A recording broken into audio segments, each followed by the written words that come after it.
Spacefair. What the UFO? I'm here with Dr. Jim Madden. Jim, it's great to meet you. Thank you so much for joining us. Yeah, you bet. Thanks for having me. I appreciate it. I admire your work in the field. I admire your professorship of philosophy. People should know, maybe they already do, that you are a professor of philosophy at Benedictine College. You've been teaching there since 2003. Is that right? Yes, sir.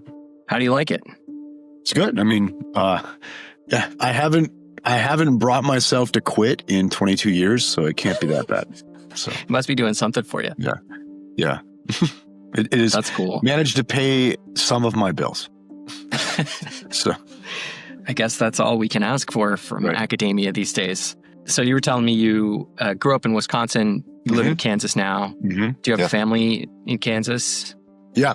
My wife and I, we have mostly grown children now, right? So we have 6 children, but I don't know what you call them when they're grown up because it seems wrong to call them children. But yeah, but we still have 2 basically at home. So wow. Yeah. 6 children. Congratulations. That's wonderful. Yeah. Thanks. So I've listened to a few interviews that you've done before. And as I said, I admire your work. We should shout out your book right away. So that I don't say the title wrong, would you like to maybe just mention your most recent work for people that crosses over with the UFO space? Yeah. So I wrote a little book. It came out in, I guess it was 2023 now. Yeah. Unidentified Flying Hyperobject, UFOs, Philosophy, and the End of the World. Right. And yeah, so it's been out about 2 years now. Yeah. Great title. Thank you. I understand from other interviews that you are relatively new to the UFO subject. You've got a deep history in philosophy. It sounds like you were sort of interested in UFOs, but you didn't start taking them seriously until this most recent kind of like wave of ufology interest. Yeah. And I thought it might be fun, since you've covered your philosophical work in other fora, to maybe just jump in at the deep end and then maybe if we get overwhelmed, swim to the shallows. So broadly, I'd like to ask you 3 questions that are maybe a little bit different from your usual interview fare. Cool. One will be, okay, cool. Yeah. Big picture. The deep end, hard to answer, but let's just try, is what do you think is going on with UFOs? Middle / response to that is, what do you think we should do about it? And then taking the hypothetical that they might in fact be intelligent, what do you think contact should look like if we ever attempt that? And do you think we should? So that's a table setting of the 3 parts of our interview sandwich here. And and I thought we'd just start with the hardest to answer. So I'm curious where you'll take it. And if you want, I can give you some more specific prompts, but just as a general entree, what do you think is going on with UFOs? Yeah, I mean, so I'm going to do some real like snotty professor stuff here for you, Caleb. Okay, and I'm going to answer your question, right? Why would you think we can trust ourselves with that question? Okay. In that there's this presumption, or I mean this to you particularly, but all of us, right? That somehow there could be this thing that in all likelihood we were not evolved to deal with, right? That we can ask that kind of question straightforwardly too. Right. That there could be something that is, I don't like to say alien because that's so loaded now, right? But there could be something in the strongest sense alien to us that is showing up for us now. And we could then give an answer to like, what is it? As a kind of like thumbs up or thumbs down answer. Do you see that? And for me, what's most interesting philosophically about the UFO question is it seems to be this like incredible way of exploring the absolute limitations of intelligibility to human beings. Okay. Because it does pose to us like how would we begin to make sense of something that we probably are not designed to make sense of, right? And something that we can't presume is cooperating necessarily in our attempts to understand it, right? So I'll say that now to give like a less like cute academics answer to your question, right? if you ask me like what's going on with it, right? Or I forget if that's exactly how you put it or not. What's going on with it? What is it? It seems to me, I don't think we really have a clue. Okay. And I think most attempts to answer what it is seem to be reimagining already prior given answers that we've given to these sorts of questions in the past, right? Which is one of the reasons why I try to resist those kinds of answers. Okay. So I am kind of more interested in what does the stubborn nature of the question or the intractable nature of the question actually have to tell us about the limitations of human thought and how we deal with that than the actual straightforward answer to it. Yeah. Cool. Okay, great start. I think it might be helpful, and interrupt me and wade me off if you think it's not, for me to summarize my layperson's understanding of the view I've heard you express. I'll try to just do this pithily. What I've heard you say about the subject is that it's possible that we're seeing, when we talk about UFOs, just a part of a larger phenomenon that we don't understand, and that we are incapable of perceiving, at least so far, some important elements about this phenomenon that would help us really get what it is. Does that sound right? Does that land in the ballpark? That's the furthest I'll go to speculate is, it's this notion of a hyperobject that I took from Timothy Morton. And what Morton means by a hyperobject is it's something, I think you put it well, Caleb, it's something that operates either in terms of space or time or complexity, beyond what a human being is in any way set up to understand. And so we can catch it at its periphery, right? We can catch relatively localized versions of this, but yet it's still, it operates at such a scale that we don't really get what it is. Okay. And I have no evidence that a UFO is a hyperobject. Okay. But think of it, what would it be evidence for something to be a hyperobject, right? It's something good question beyond the evidential pale for us, right? I mean, something like what Morton has in mind, he uses the example of the environment. He sees it as a hyperobject. Like we see weather, but we don't see the environment. Maybe we can model it, but ultimately it will have a broader scope beyond what we can possibly model, et cetera, et cetera. And so if you make that move and you say, as I'm inclined to do, to say, yeah, something like the UFO might be a hyperobject, something that is operating at scales and at time scales and spatial scales that are fundamentally intractable to human beings, it then means that it could be even something that it could be the sum total of our own technological systems or something like that, right? That are operating at scales that you and I or maybe nobody understands, right? I mean, I think there's great examples I use in the book.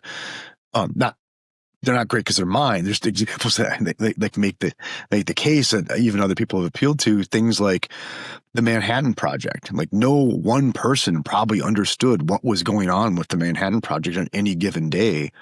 And yet the Manhattan Project just went ahead and did its thing, right? And it's not clear anybody knew why we were actually doing this, right? Okay, not even Oppenheimer seemed to really have a settled view why we were doing this, right? And so I think hyperobjects could be things that we initiate as humans that get out of hand, right? And then they start to run the show for us, okay?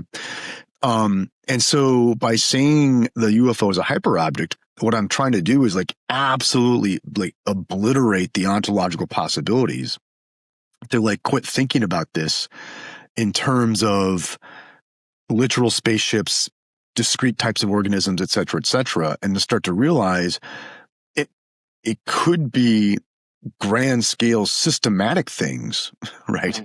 That are even our own doing, right? But we wouldn't know the difference, that have taken on lives of their own. Cool. I would love to, if I can, engage in a little discourse and maybe pull on that or push on it and see if we can get somewhere interesting. But first, I want to ask, do you consider the word hyperobject applying? It sounds like in the definition you just gave that it could apply to a lot of things in the normal human world. Like maybe a country could be a hyperobject, or like global trade, or religion, the economy. Yeah. Religion, So these, totally. Those things are they're large and kind of like inscrutable at some high level of complexity, but they're not necessarily. Right. Yeah. Right. So they're like emergent qualities that are difficult for anybody to like calculate in advance and predict. But none of those things necessarily imply anything supernatural or like otherworldly. And so I wanted to clarify that to begin with, right? That when you say hyperobject, you don't mean like hyperspace, like as in necessarily involving multiple dimensions, although it potentially could, or like other aspects of reality that we haven't determined the nature of, like potential spiritual planes or something like that. Those, would you consider those things as like possible but not necessarily incorporated elements of a hyperobject? And is that what you mean when you say UFOs are a hyperobject? It's just that they're big, not that necessarily that they're supernatural? Yeah, I want to be careful with big, right? Because like that could mean big as a football field, right? Right. Yeah, I meant big like a system. Complex. And so I guess, when you ask like, is a hyperobject a natural thing? Sure. Right. Okay. But I mean, take something like a political ideology, right? Okay.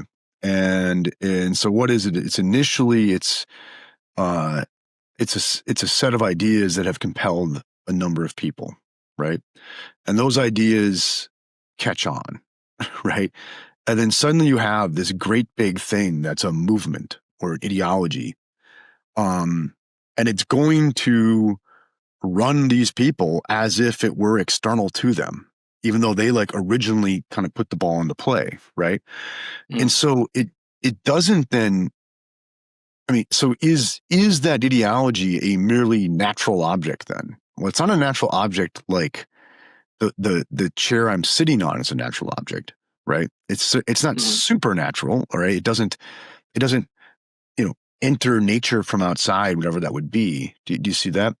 But it's not to then say it's merely an epiphenomenon. It's not to say that it doesn't make a difference in things. It's not to say that thing isn't under its own steam and then thereby having real downward effects on people, et cetera, et cetera. Right.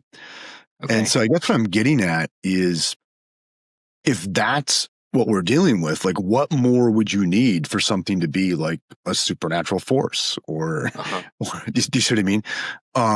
One of the things I'm trying to do in the book is to kind of break down that barrier, that dichotomy between like, is this merely a natural phenomenon or a supernatural phenomenon, right?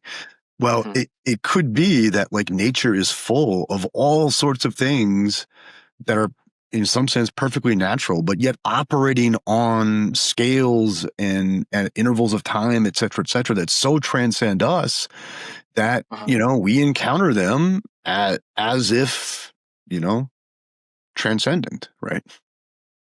Yeah, I'm also thinking about irreducible complexity in calculation here. Like we don't have a formula that can jump us to the 10 millionth digit of pi, for example. We just have to keep calculating pi out to that point. So I'm imagining some version of that applying to hyperobjects. Like they're so complex that we actually can't predict their state, n number of iterations down the playing field.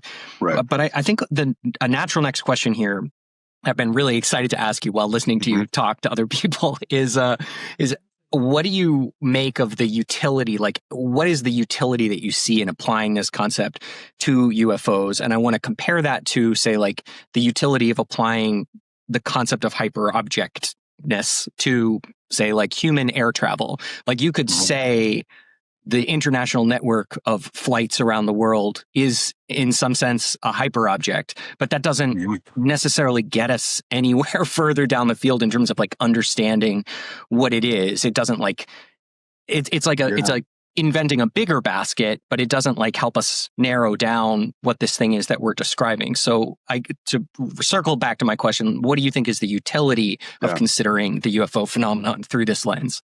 It's funny.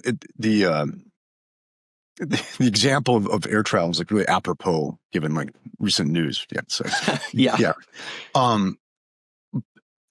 I do think though, like say I think that's a good example too of like maybe all the air traffic in the world in Morton's sense would amount to a hyperobject, right? And let's suppose we like take that proposal seriously, and I think it's a good one.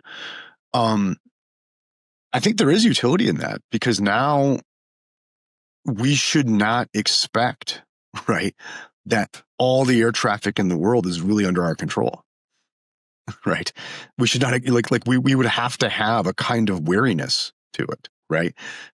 We'd have to be open to, as Morton puts it, in hyperobjects in general, that even though they might be our doing, they come back to us as if alien.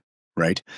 So if suddenly I realize like, oh no, like all the air traffic in the world is like taken on emergent properties and is now operating by its own principles and is now operating at a scale that I might not even understand, that is going to be something of a cautionary note, right? And it's going to lead me to mistrust and have a kind of wariness about my own judgments about it that might actually save our skin, right? Likewise, I think, something like the UFO phenomenon or whatever, right? If you try to package it into like discrete, ordinary sized dry goods, and when in fact it is this much quote unquote larger thing operating on scales that we don't fathom, et cetera, that would be at our peril, right? That would be like a source of serious misunderstanding that would lead us to have a sort of overconfidence in judging what it is, right? Well, that leads quite naturally into a follow-up for me, but if you have more there. No, okay, cool. Well, what I want to ask you about is this epistemological tool of mutually exclusive, collectively exhaustive dichotomies and whether you think they still apply. So in thinking about writing, in writing and thinking about UFOs, I have found it useful sometimes to consider these, people call them MECEs, to just take the subject and break it into baskets, even understanding that it's huge and complex. And so one that I focus on that I think is reasonable is either UAP represent some kind of non-human intelligence and technology, or they don't. No UAP represent any non-human intelligence or technology. So I find this useful as a sort of intellectual starting point, because then I think we can investigate those two hypotheses. Either some of them are intelligent or none of them are intelligent. Either some of them are technological, none of them are. Some of them are non-human or none of them are. And so I wanted to ask, do you think that's useful as an intellectual approach? And do you find that, does it feel safe to you? Because I hear you being very careful about the subject, and I really appreciate that. I want to be careful about this subject, but I also want to try to move forward. And these mutually exclusive, collectively exhaustive dichotomies to me feel like potential bricks that we can make into steps to mount toward progress. How do you think about that? I mean, look, I think the law of the excluded middle is probably always the place to begin an inquiry, right? I mean, educate me on that, please. Excuse me.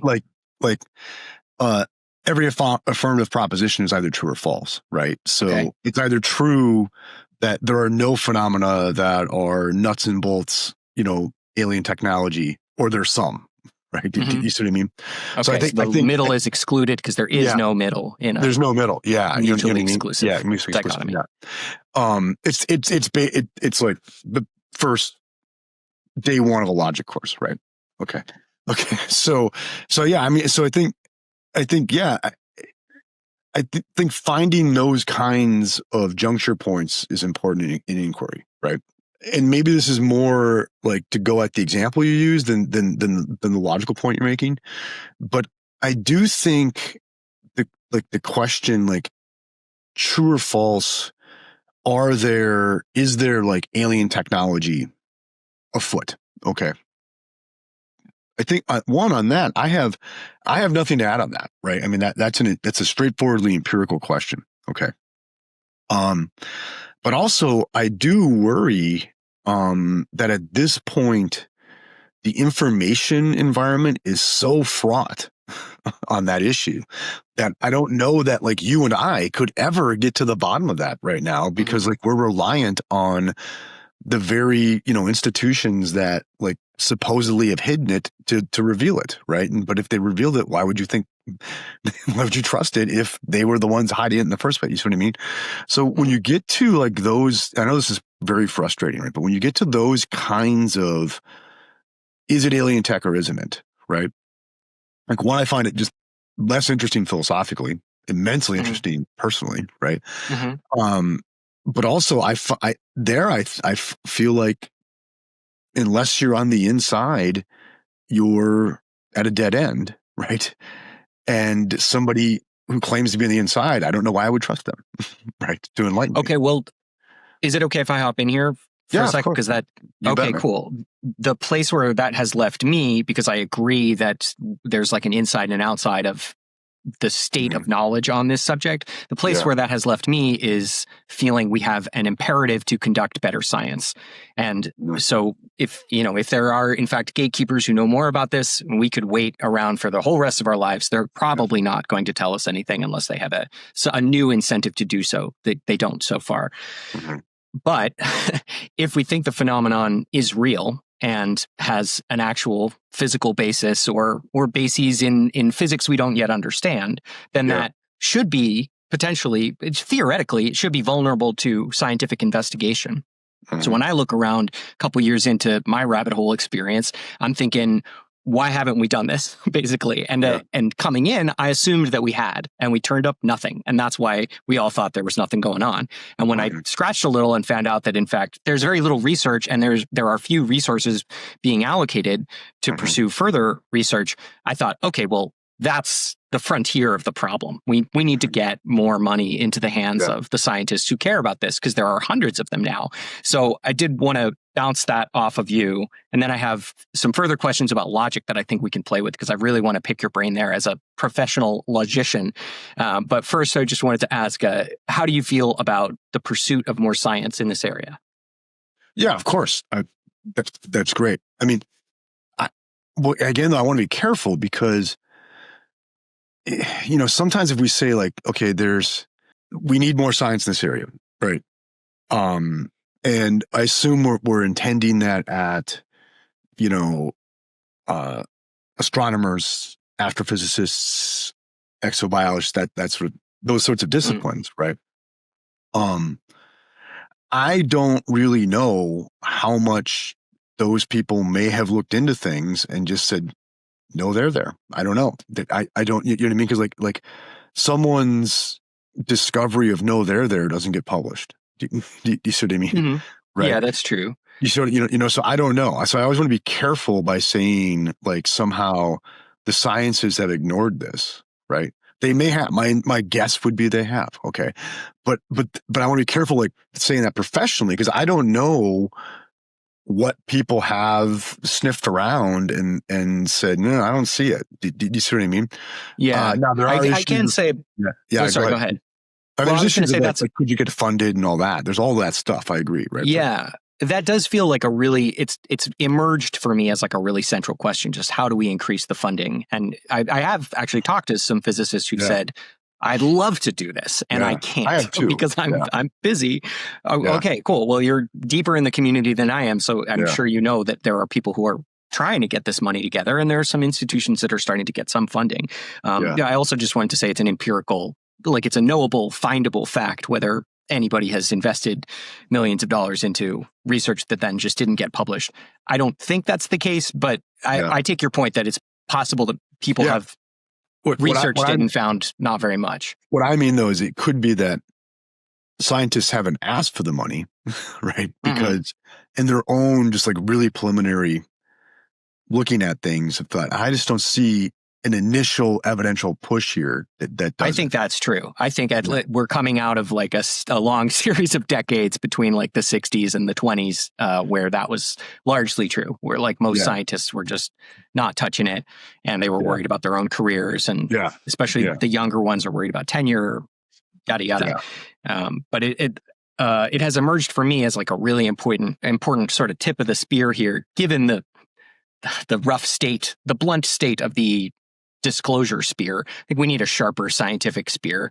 And that's going to mean recruiting funding probably from the National Science Foundation, at least in the United States. And as one physicist said to me, like step one there is we need a category for UAP research. They need to like allocate money so that we can apply for grants in that category. And otherwise you can maybe do it with like a climate category. But all the research funding, it's not like they just have a big pool of funding and scientists can raise their hand and ask for it. It's like allocated to various fields of inquiry. I've taken us a little far afield. I want to ask us, I want to ask you specifically this question about logic, which I think it's great that you brought this up because I've been really hoping to talk to, I love talking to philosophy professors in general. I just like love the way you think about the world. And so I want to bounce this off you. When I look at these two counter hypotheses that some UAP represent non-human technology and some or no UAP are non-human technology, it seems to me like there actually is enough information on the field to support one of those hypotheses slightly more than the other. And I'm not Mr. Math, so I can't say exactly what those numbers are.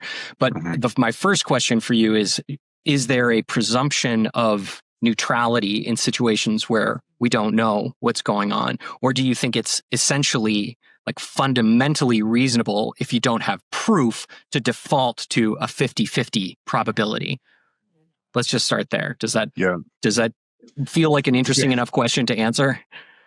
Yeah, I mean, this sort of thing comes up in certain fields of philosophy all the time now, right? Yeah, and so like basically you're looking you're trying to like set a default between two hypotheses, right? Okay, and I'm wondering if you think that's reasonable, like to default to a 50-50, or should we consider the evidence? It's going to depend. This is where these debates always come down to this. So we have to like agree up front on a set of like background probabilities, plausibilities that we're going to use, right? Bayesian priors. That's where things get tough, right? So there's debates in the problem of evil about, like, is the total amount of like suffering in the world, does that render God's existence improbable, right? Okay, but that debate very quickly then gets to the question of like what are our background expectations for how much evil there would be in the world if God existed, right? And then but then we're just back to the original debate. Do you see that?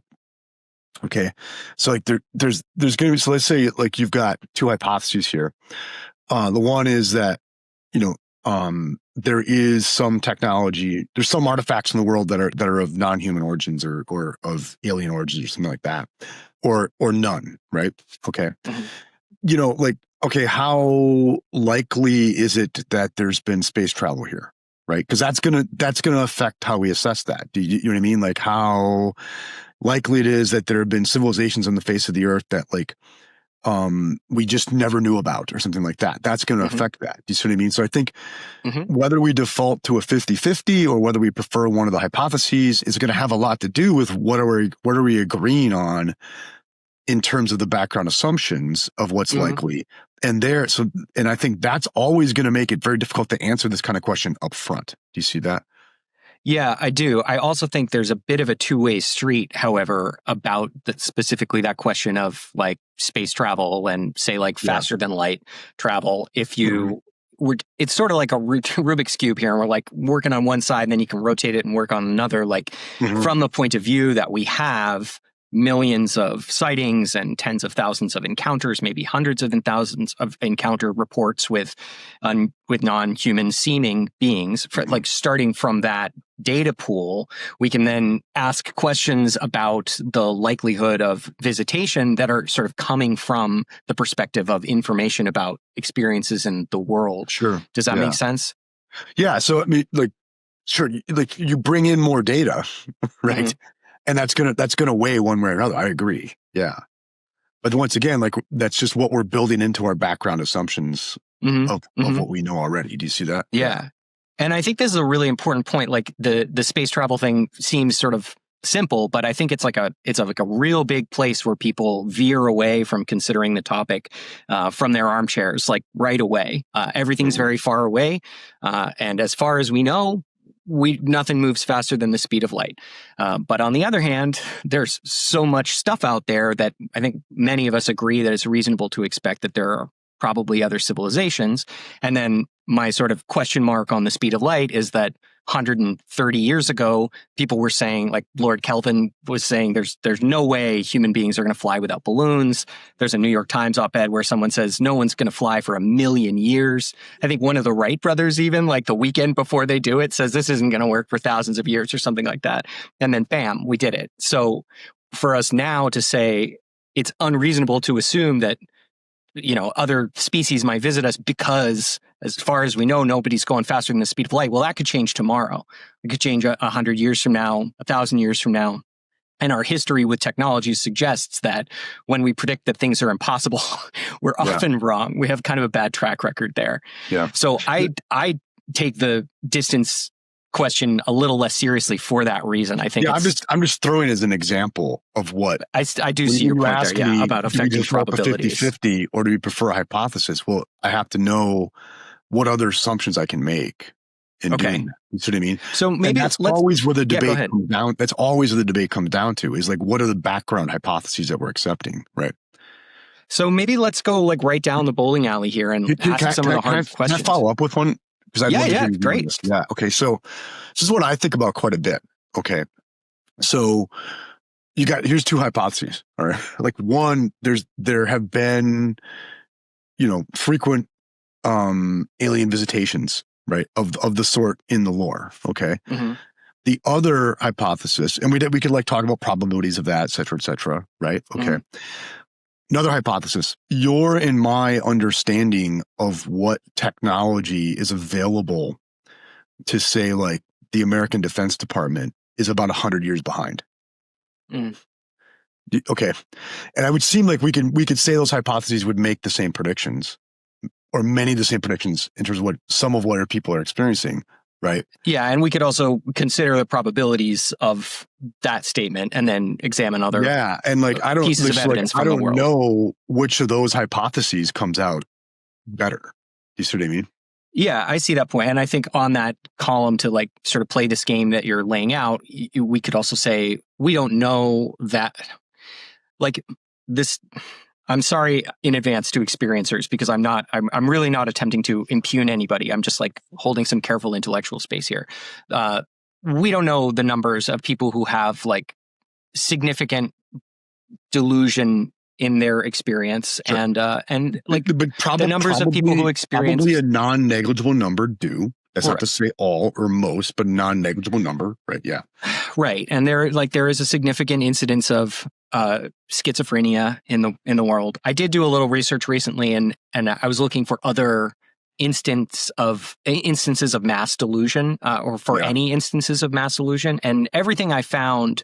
Like there are some weird, I'm sure you're familiar with, like the whole town starts dancing in the like 1500s of like Germany or something, and they dance for a weekend and people die. And it's like nobody understands what happened. But all of these instances, sounds like a great party, except for the deaths. But all those instances are pretty narrow. Like you got the Salem witch trials, you got these crazy dancing parties. There are some laughing fits that have been recorded, but I don't think anybody that I've seen has ever proposed a delusion experience that happens over decades and hundreds of thousands of people. So if this experiencer account phenomenon is a mass delusion, it's a kind of mass delusion that we've never seen anywhere else. And that doesn't necessarily mean it's impossible, but it should affect our probability reading. Probability assessment, Yeah. So what I was going to say about going down the bowling alley, unless you want to hop back in. Though, is like what would you do with that though? Like the proposal that you and I are off on what we think. Let's say, just using the example, the Defense Department has in terms of technology by maybe 50 or 100 years, or an alien visitation hypothesis, right? Mm-hmm. It like that's that. I think that sort of thing's a problem, because they would make very similar predictions as to the phenomena, right? People are going to see things that are like beyond known physics and all that sort of thing, right? And yet, like, it would be difficult to then to decide which is the better hypothesis. Do you see? Like they're both prima Yeah. facie low, right? But that doesn't mean. But sometimes we have to choose between two prima facie low hypotheses, right? Right. I think that's really, really important to this whole subject is that all our options are weird.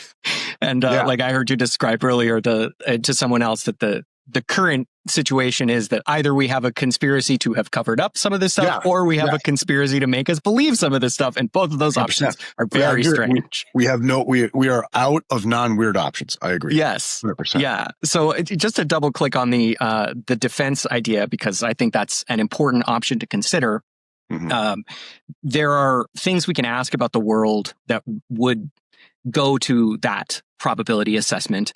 And some important information points for me are that we had people contemporaneously telling us that this wasn't our stuff and it couldn't have been Russia. I go to the first head of the CIA, Admiral Roscoe Hillenkotter, calls on Congress in, I think, 1960 to investigate. And he says, look, I was around during World War II and immediately after. He's the first head of the CIA. And he says, I know that these things are intelligently controlled and I know that they're not ours and they're not Russia. So that does not leave bloody much. It's intelligent. It's not US. It's not Russia. And I'm the head of the CIA. So if anybody would know if we had some secret extra stuff, that would be me. And I don't. So you'd have to hypothesize then that like the CIA was out of the loop on this special technology. That is a probability why couldn't lower. They have been very much in the loop? Right. And then you could hypothesize that he was deceiving us publicly, right? Like that would seem to be unlikely. You maybe take the probability notch down a couple pegs there. And then another big sort of like argument by absence that I make in this space is we would have seen some other deployment of this technology if it were real and we'd had it for 100 years. So what would become a psyop is the fact that we've spent trillions of dollars on conventional military equipment. So like, why would we be building F-16s, F-30s, 35s, whatever, this whole time if we had something better? Then that would all then essentially be subterfuge. And that's expensive subterfuge. Not saying it's impossible, but again, that affects the probability rating to me. Then meanwhile, you've got all these encounters, which that stuff doesn't explain. Supposing we have indeed never deployed it. Maybe we have, right? Do you know what I mean? Well, like we could have it in a secret capacity, but what is definitely a fact is that we have continued building trillions of dollars worth of conventional hardware. And that's an expensive operation. Sure.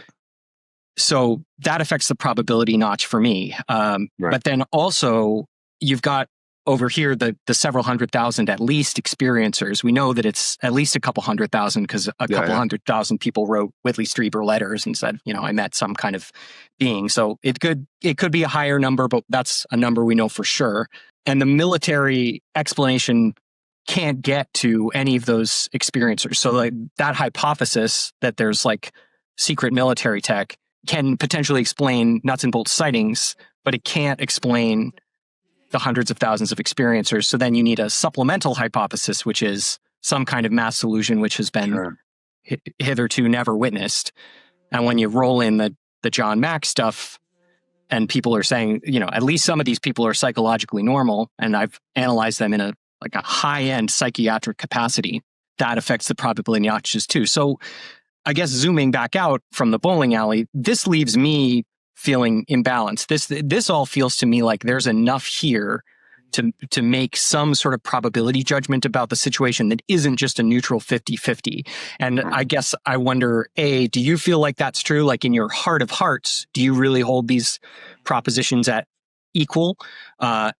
Question one. And question two, if they're not equal, or even if they are, but we need more information, what should we do next? Yeah. I think I hold them at equal, but not because I feel like I can assign a probability to them. Okay, so like in the way I would make a distinction between something's being probable or improbable as opposed to it's being inscrutable. Okay. And so like just using just using the case you lay out there, I think there's so many points where I'd have to stop, think about what my assessment is, and would be almost arbitrary what I'm going to do with the number there, right? And same thing with the alternative hypothesis. It seems like there's so many points I would have to stop and make a really I don't know how I can put a number on that assessment. That for me, it comes out inscrutable. Right? And I have a similar view to like a lot of miracle claims. Is that I don't claim that they're low probability. I'm claiming high probability. I think a lot of times it just comes out inscrutable. I can't really make an assessment, right? And that might be not enough. Might be like chicken shit on my part, right? But that's I wouldn't put words in your mouth. Yeah, I know, but no, I will. Okay, yeah, right. But I think that's worth considering. That there's a social motivation not to reach a probability conclusion. Yeah. In this space. Yeah, I think I do. I agree with you at least at one time. I think the stigma on coming out for this is like so removed now. I don't really feel that pressure one way or another. Yeah. Cool. That's good. That's positive news. Yeah. I would ask, I think a natural next question might be like, what kind of information do you want to see? What do you think scientists should try to go get for us to move our probability needles? Yeah. I guess like something something like, gosh, I even hate to say it, but like an alien body would, would probably, that would be a good start. Right. But there too, there's we're in such a fraught information space right now that, you and me sitting here, nobodies watching it on, choose your machinery of illusion of choice, right? How could we really, really come through and say, yeah, 100%, that's it. The man told me it. I don't know. Like the epistemology of this, I think, is so fraught in a way that we've never seen information like problematized. It's unprecedented now, right? With like what could be done with AI, all that stuff to fake something, right? And when we have motivated parties in all these different directions, I have a hard time coming to like what would really, really do it for me, right? Yeah. It's a fascinating question. I think for some reason, Alien Goes on Colbert comes to mind for me. Right. That's a moment. This is something, this is one of the things that I thought was really missed in the UFO discussion world in Diana Pasulka's first book on the topic, American Cosmic. Like one of the things she's talking about at great length in that book is the degree to which information now has become so unreliable and so manipulable that it's hard to know how we could ever find our way out, especially on this particular topic. And but she's writing that almost a half decade ago, right? Yeah. And it's even worse now, right? And it's not to put words in Diana's mouth, but so if we want to play the how will we know when we have the answer? I don't know. And one of the things I want people to see is that that's more complicated than it. At least we know it's more complicated now than it's ever been, even if maybe it's been more complicated than we thought it was for a long time, right? Yeah. I think this is a place where we're probably both intuitively in the same camp, but I just want to sort of formalize it and verbalize it. To me, it seems sometimes like the project of neutralizing all these possibilities, it feels intuitively like it relates to a project of stepping away from consideration of the subject. And my instinct is that that's not what you would advocate. And so I'd like to see if we are on the same plane there. Do you actively want us to try to get information and just do so carefully? Or do you think this is like the kind of subject about which we in principle can't get more information and we should just kind of move on with our lives? In terms of like, I don't blame anybody for, say, lobbying various organizations to get more information. I don't blame anybody for trying to fund science to get more information. Do you see that? But I do think, one, we have to understand exactly how complicated just what it would even be to tell ourselves what would count for getting that information, right?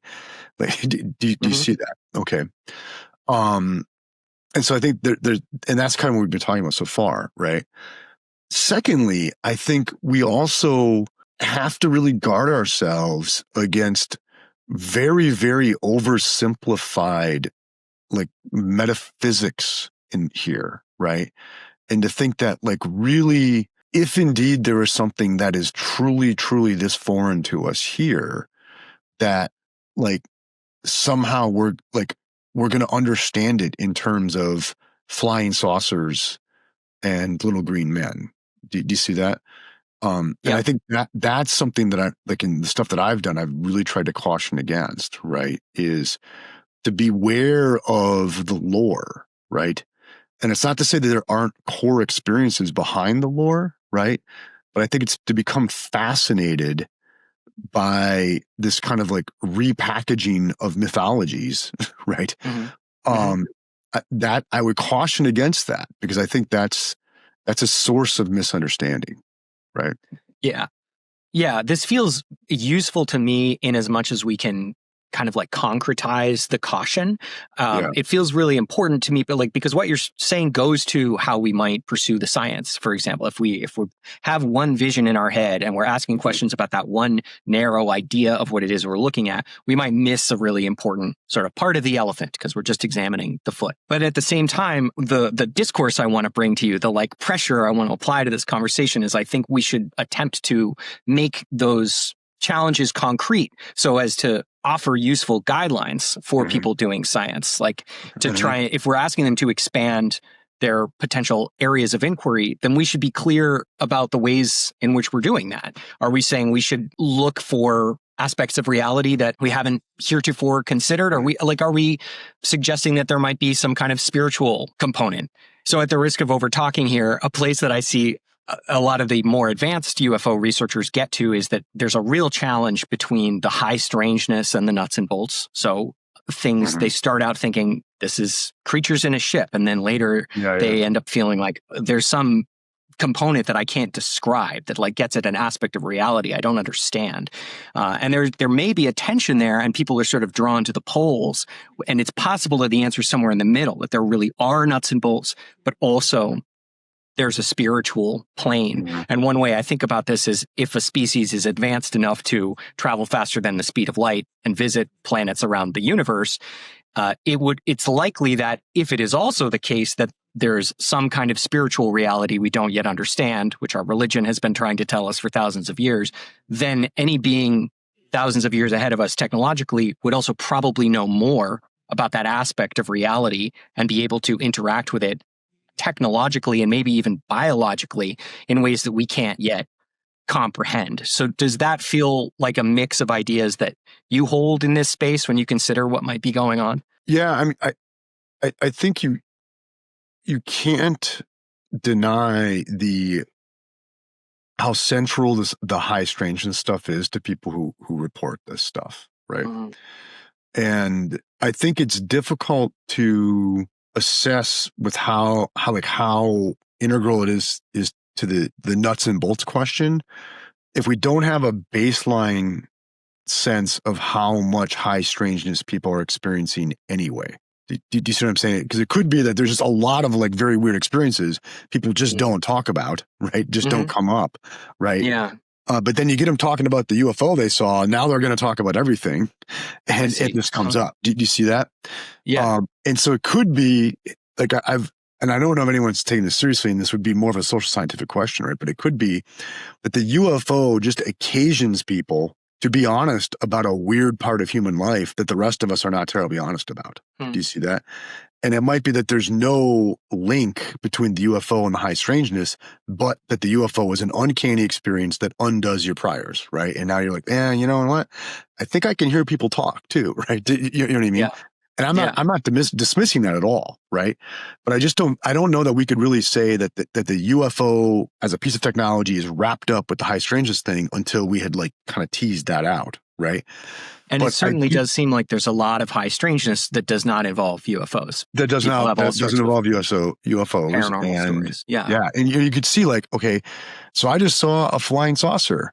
if I admit that, is it much harder to say? And by the way, I have memories from a life I didn't live, right? Mm-hmm. And I'm not laughing at anyone here, right? But No.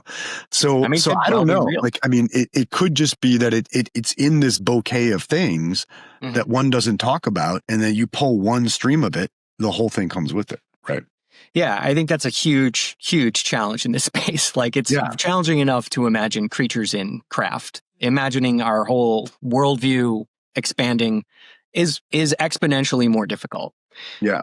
But on the other hand, we have been preparing for this by writing about it for thousands of years. And so my model of the situation is we have a lot of reports of paranormal phenomena. 100%. And we have UFO reports. If the paranormal reports are getting at something true, then it stands to reason that maybe the UFO reports could intersect with whatever that truth is. Doubt. I agree. Yeah.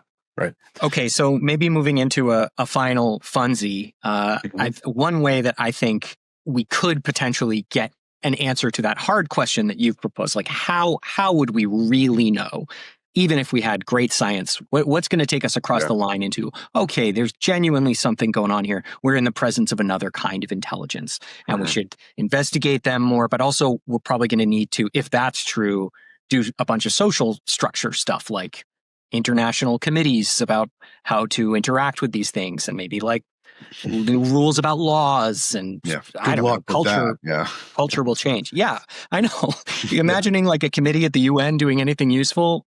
Yeah, it's pretty vanishingly difficult right now. Yeah. But all that is to say, one way that we could potentially move the needle on that, even if it wouldn't convince everybody at once, is to establish some kind of contact. Because if we are in fact engaging with other kinds of intelligence, then some kind of public contact could be possible, A, and B, potentially confirm for the rest of us, or many of us, that this is worth looking at and investigating further. And then C, it could evolve our relationship with whatever these being or beings might be, to move from a secretive, non-public relationship to one in which we have collective responses and interaction. So I wanted to pick your brain, see if you have any thoughts about what contact could look like, and then if you were waving a magic wand, what you would want it to look like. If you were in charge of the contact committee, how would you hope it would go?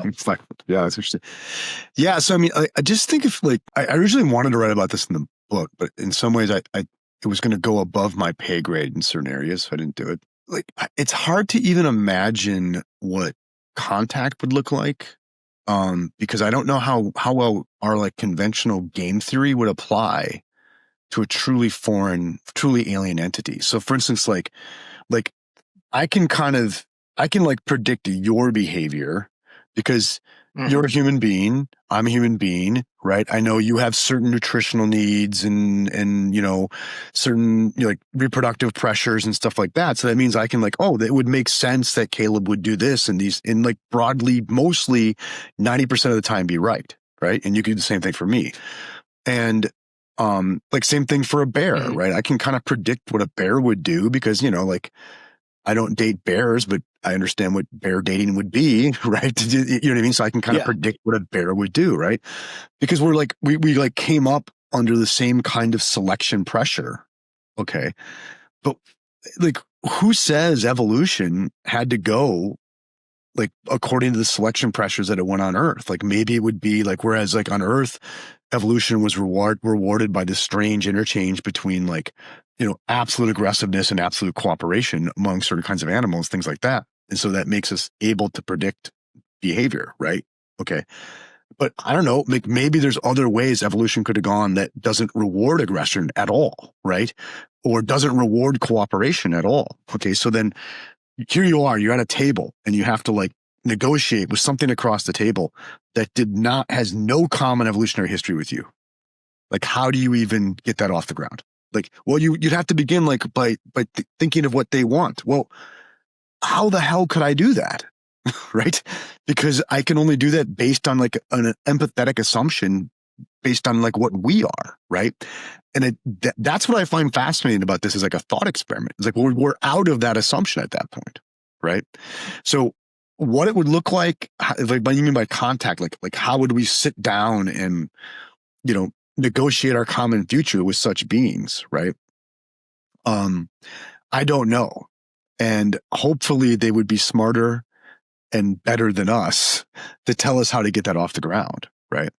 Because I don't know that you can even begin with like a common assumption of interests if we're that different. You know what I mean? And maybe we're not, but like, once again, that would have to happen. You'd have to figure that out on the scene. Do you know what I mean? So like, part of your question is like, what would I want to do in terms of contact? I don't know. And I think that's a really important question, right? And it's a pregnant, I don't know. What was the other part of the question? I forgot. Sorry. How would you hope that it goes, and what would you do if you were orchestrating it, I think? Yeah. If I were orchestrating, I would, like, my point would be like, I don't know how to get off the ground. So I don't know. I don't know how to orchestrate that. Right. What would I hope would happen? I mean, I know what I would hope wouldn't happen, that, like, it would lead to, interspecies warfare, right? That I wouldn't want, yeah. Right?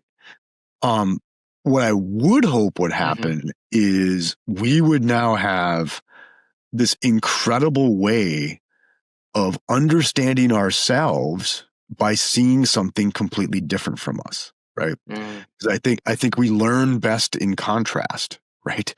And I think we would see what humanity is in a very profound way by seeing this thing that's utterly other to us. I think that would be very cool, right? Yeah, it might change our relationship with each other in some really positive ways, potentially. Totally.